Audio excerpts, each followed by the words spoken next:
Lots to talk about today. We'll talk about Cathie Wood, the possibility of an ETH ETF, what are and if any of those potentials change. And of course, in the news today, also meme tokens. So we'll get into all that for you guys. You don't want to miss it. My name is Paul Bear. Welcome back into Tech Path. Let's get in live today. If you're joining us, welcome in. One of the things I ask you guys to do is simple. If you're brand new to the show, go ahead and subscribe. I think it'll be worth your time. And when we do these live streams, it's going to do something for you, and that's going to send you a notification, let you know when we're doing these.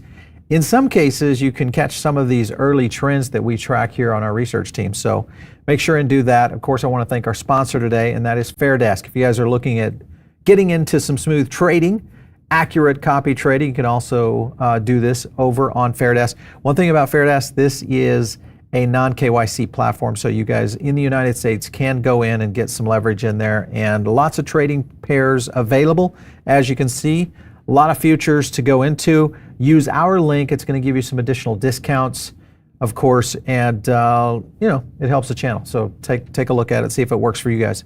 I want to go over into a couple of points here. Of course, we got a lot of big news happening this week, including PPI and CPI. Here's the week ahead. PPI due first on Tuesday, expecting around a 2.3, previous 2.4. That would be good. CPI due on Wednesday, expecting a 3.4, previous was 3.5. So that would be also good, showing a little bit of downside. However, volatility could be back in the game.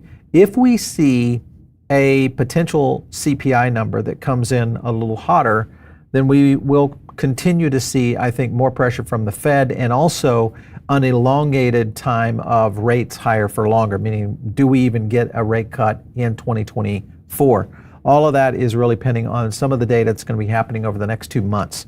So be paying attention to all that. Other thing that I want to focus in on right here, we had Ron on, by the way, last week. If you've caught any of our interviews with Ron Hammond, who works with the Blockchain Association, go back and check it out, because we get into a lot of framework around what's happening in DC. This week in Congress and crypto May momentum is building in DC. Last week, the House moved to repeal SAB 121. We did a full video on that. Senate is up this week. This week, we have another bipartisan commerce blockchain bill up for vote, and a big one. This is the FIT bill, and we've talked about this. We'll go into a little bit more detail of what that means. Other things I want to kind of focus in on is just the temperature of the economy. Let me zoom in on that a little closer for you guys. What do U.S. company CEOs think about the Fed's next moves? Majority of U.S. CEOs expect the Feds to do a little rate cutting just once this year. And according to the April conference, this was their confidence survey, 136 CEOs out there, 31% of them said they do not expect a rate cut, yet 26% said maybe possibly 2 cuts right there. So markets are pricing in 2 cuts right now this year, base case, with the first cut possibly in September. Again, all of this really depends, I think, mostly on the continued job performance.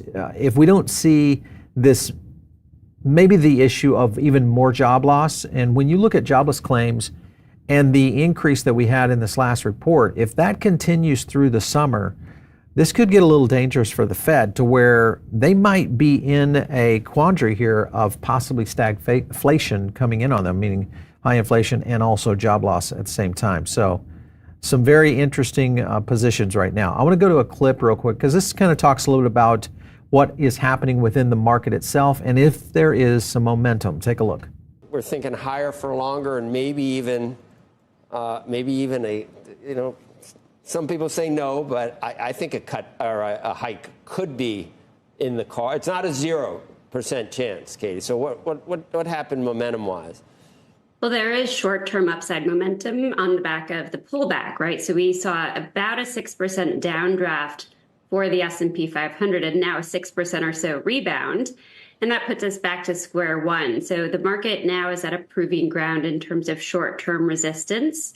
For the S&P 500, the level is about 5260, and we are looking for one more downdraft before we see new highs logged. We could see maybe a brief new high, but we're looking for this rally to fail and give way to one more downdraft before the corrective phase ends. And we say that because the intermediate term momentum is still to the downside, even though we've had this very strong bounce. So as you can see, this is a critical week because it will set the tone, I think, for not only the Fed, but also for the market in general of how to play these summer months. And this is where things could get a little bit dicier. Obviously, there's been a little bit of activity today. We just dropped a video. Go back and check it out. It's all in reference to the GameStop phenomenon. And more importantly, it's in reference to a handful of meme tokens that have occurred over on Solana. You guys have been probably tracking some of these, but GME and AMC, both now available out there in terms of meme tokens.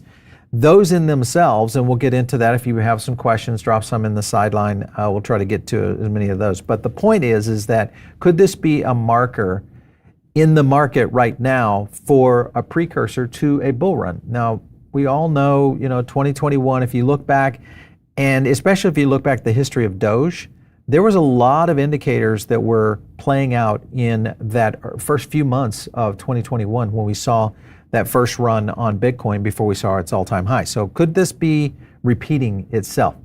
Further into this, I want to go into Ethereum. And of course, this is something that has been talked about this month primarily because we have the ETH ETF on deck for either an approval or a denial. And if the denial comes in, you can imagine that there's going to be the next step, most likely, is a lawsuit. And much like what we saw with the Bitcoin ETF, ARK and 21 Shares now dropped their staking plans from the ETF proposal.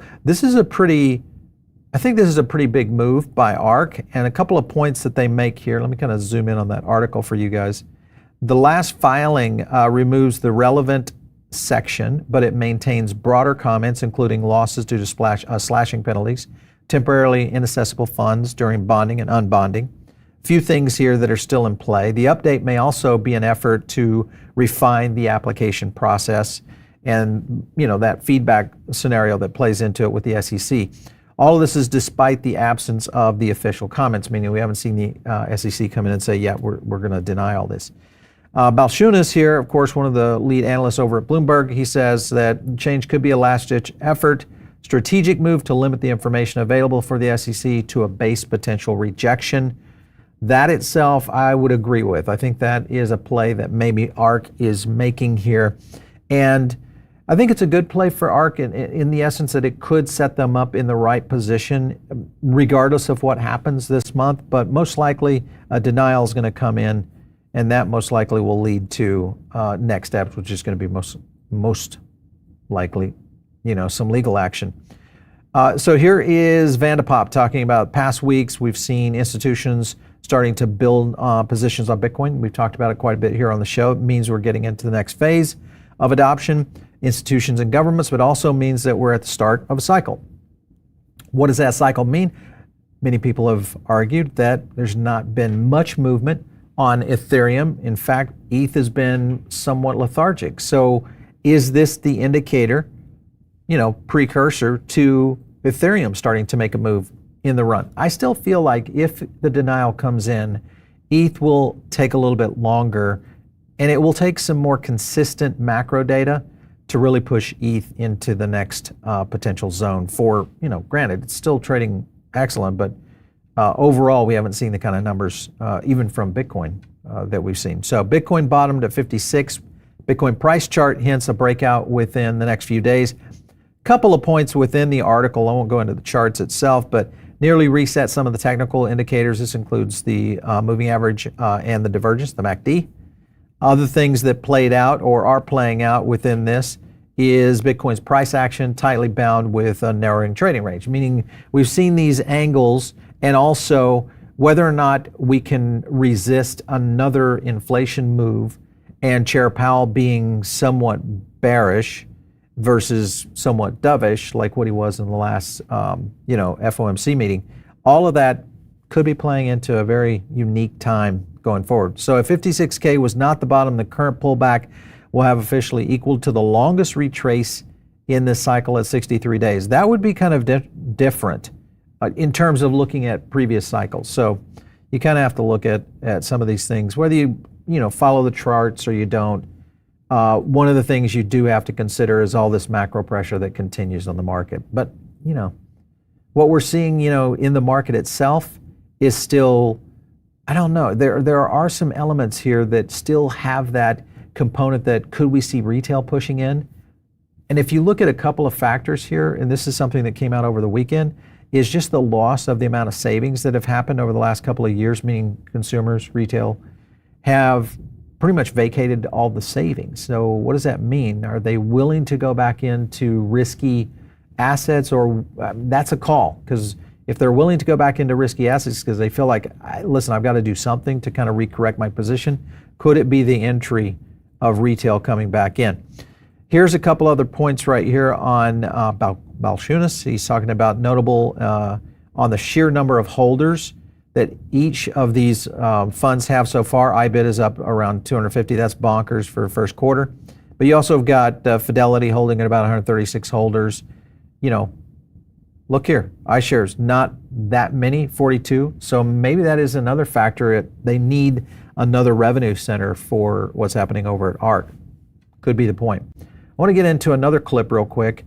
And one of the things I want to focus in on this one is the bullish nature for Ethereum and ETFs, as well as tokenization. Take a look.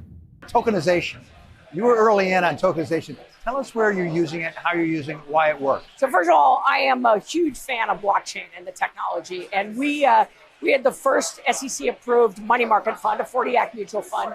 The SEC had us run the shareholder servicing system. We used to run our own in-house. So these are the records of the shareholders. And we parallel processed for a period of 6 to 8 months. And we were astonished by how much less costly it was to run it on blockchain. And then once you reconcile it within your own firm, you then got to reconcile it with your counterparty. In the case of blockchain, there's only one source of truth. That transaction happens, everybody has the source of truth. And so that drives out a lot of costs. And honestly, eventually, I think ETFs and mutual funds are all going to be on blockchain. All right, so that was a representative over from Franklin Templeton, who has been bullish, before. I think a lot of people have looked at, we've had them on the show before, very bullish. Now, the interesting point on this is the tokenization angle, because there has been some, discussion on both positive and negative on tokenization. ETH will lead the charge when it comes to that in terms of just the framework. So I think that is still a big benefit going forward. And if you pull back away the staking, now you start to understand maybe the tactics that Cathie Wood is trying to put in play. So could be some interesting things happening soon. Another thing that is, of course, due up quickly is the regulatory environment. And this is something that I think when you look at what has happened over the last couple of weeks, and now you look at some of the things that are starting to heat up, I won't mention the names, but some candidates who are simply saying, yeah, maybe we should consider this a little differently. Here you've got Patrick McHenry. For too long, U.S. digital asset ecosystem been plagued by regulatory uncertainty, stifled innovation, left consumers on predictions. Now they're going back into the FIT 21. This is going to cement the American leadership of the global financial system, blah, blah. Point being is that FIT seems to be back on deck. And this is one of the bills that we did not think that would get a shot again this year. The fact that this is happening again is pretty significant. What it consistently, or what it is based of, is consumer protections, regulatory clarity and market participants, and then ending regulation by enforcement, obviously the SEC scenario, and then allowing digital asset ecosystem to thrive in the US.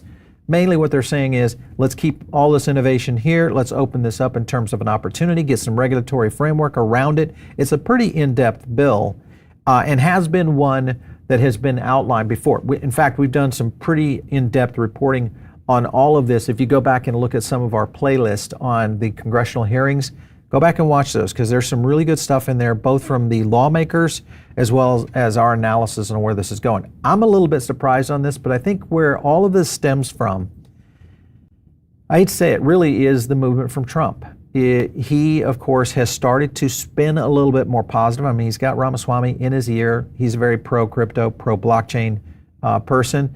And I think he also understands that there is a clear definition between the current White House administration and where the current crypto community stands. So that could be enough to kind of get it going. This article kind of hits on that point. U.S. Democratic Party embracing an anti-crypto agenda is bad political move.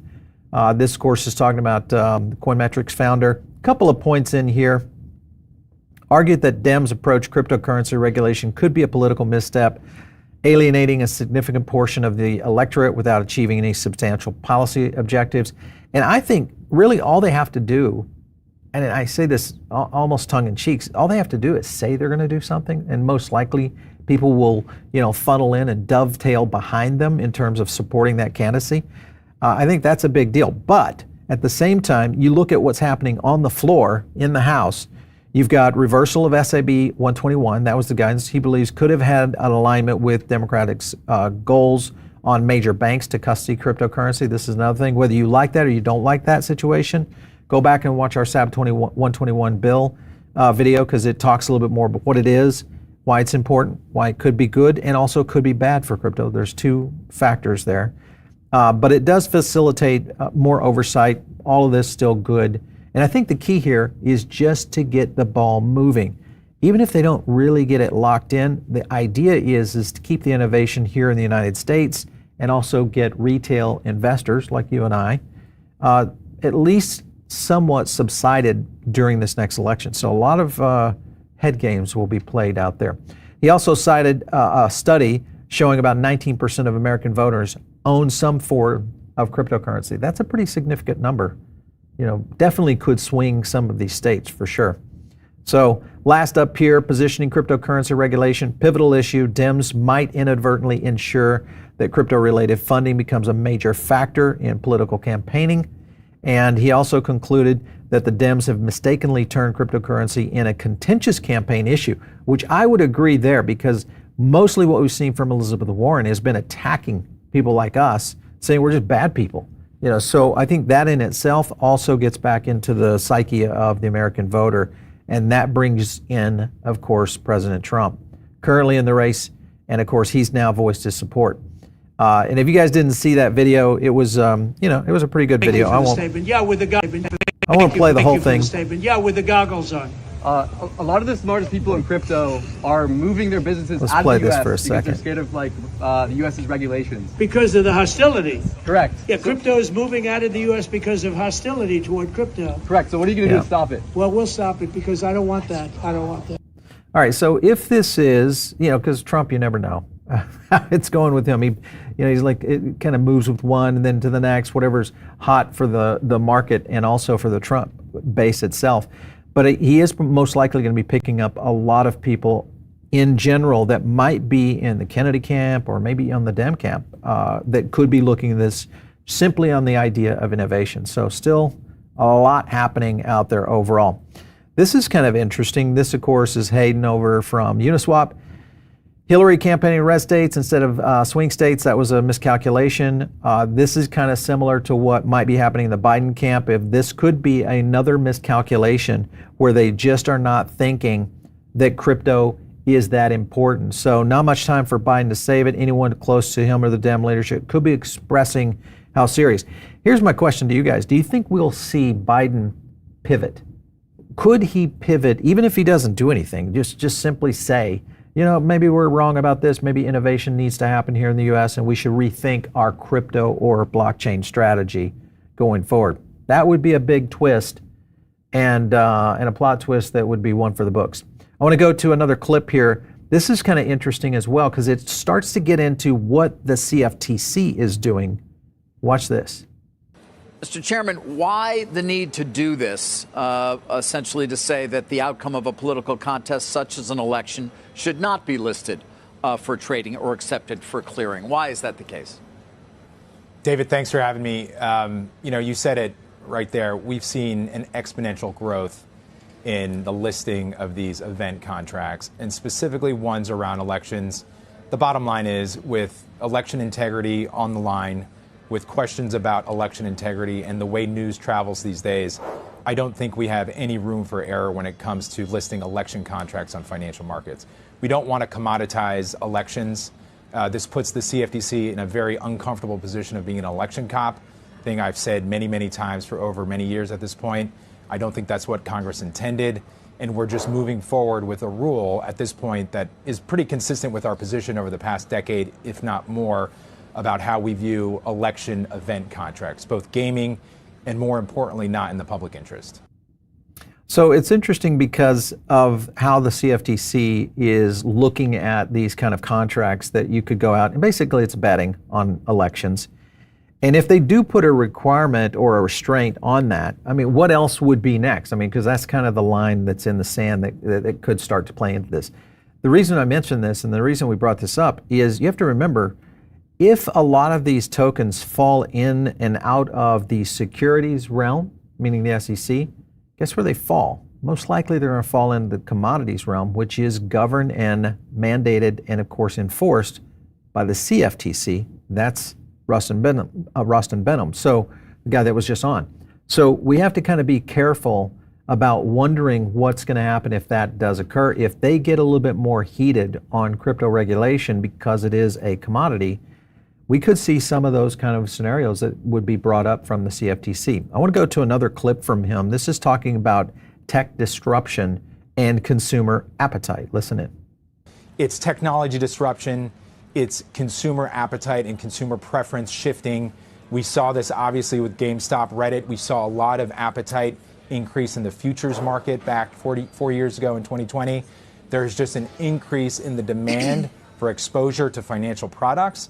And with the access basically becoming very easy with phones and technology disrupting traditional models of market participation, this is why I think we're seeing such a huge influx in growth. And, you know, for better or for worse, we have to draw lines around where we want to see exposure and where investors should be able to get exposure into financial markets. But we also have to draw these lines, as I said, where there's going to be issues that potentially denigrate the democratic process and call into question our electoral process.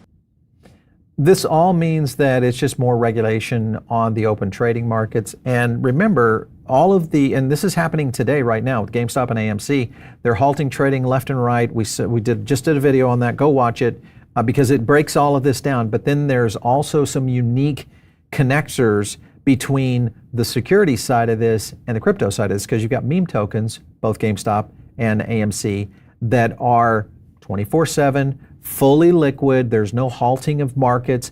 That's why I think we're going to continue to see some of these retail players start to say, wait a minute, why are we even messing with what's happening over here in these regulated markets? Let's just move over to these, these markets like on crypto and get into decentralized trading, which is market maker in itself, that simply is, if there's liquidity, you can make a trade. That's something I think a lot of people have not realized, and especially if they're in retail, and especially if they have not stepped into and or understand how crypto works today. So this is going to be a big one. Just to give you an example, this is right now just showing activity on Solana. This, of course, is trading over on Radium.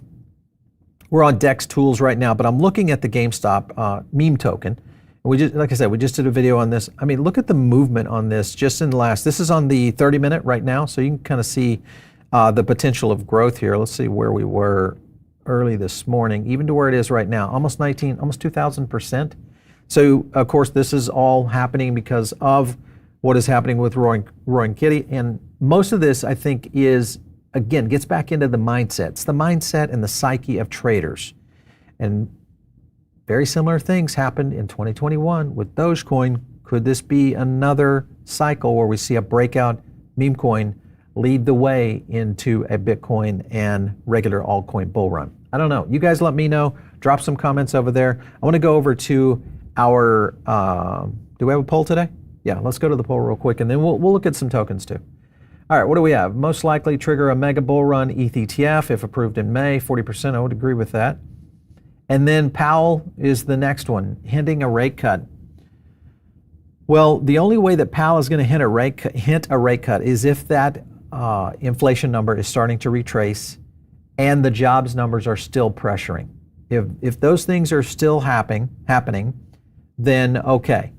But there's still some indicators out there that could mean, I mean, I think it was just today or yesterday that they started pulling out some of the tracing mechanisms in inflation, including coffee, as something as simple as that. Problem was coffee's expansion in terms of cost has gone up so much.